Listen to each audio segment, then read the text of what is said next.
वक्फ संशोधन बिल को मिली राष्ट्रपति द्रौपदी मुर्मू की मंजूरी, अस्तित्व में आया नया कानून। वक्फ संशोधन विधेयक 2025 कानून बन गया है। मैराथन बहस के बाद संसद के दोनों सदनों से पारित विधेयक को राष्ट्रपति द्रौपदी मुर्मू ने शनिवार देर रात मंजूरी दे दी। इसके साथ ही राष्ट्रपति मुर्मू ने मुसलमान वक्फ निरसन विधेयक 2025 को भी अपनी स्वीकृति दे दी। सरकार ने एक अधिसूचना में कहा कि संसद से पारित वक्फ संशोधन अधिनियम 2025 को राष्ट्रपति की मंजूरी मिल गई है। इससे पहले लोकसभा और राज्यसभा से वक्फ संशोधन विधेयक गर्मागर्म बहस के बाद पारित कर दिया गया था।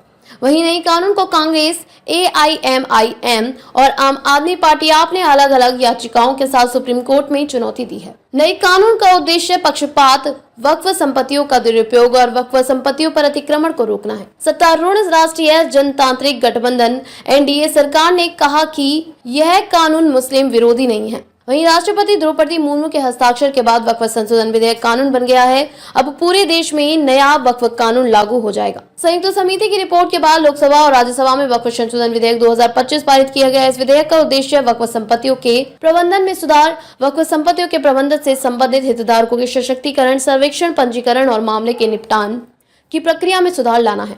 इसके अलावा मुसलमान वक्फ अधिनियम 1923 को भी निरस्त कर दिया गया है। वक्फ बिल पर राज्यसभा में 13 तो लोकसभा में 12 घंटे चली बहस।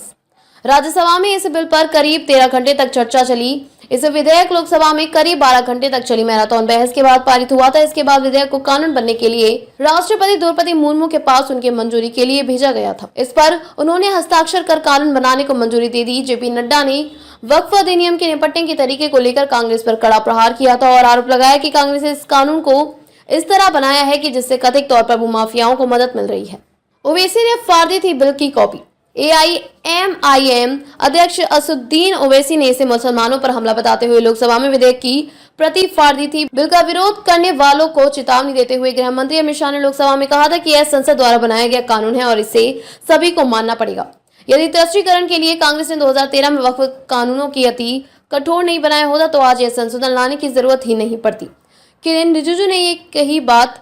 अल्पसंख्यक मामलों के मंत्री किरेन रिजिजू ने कहा था कि वक्फ विधेयक में विपक्षी पार्टियां मुसलमानों को डरा रही हैं। उनका कहना था कि दुनिया में अल्पसंख्यकों के लिए भी भारत से ज्यादा सुरक्षित कोई देश नहीं है।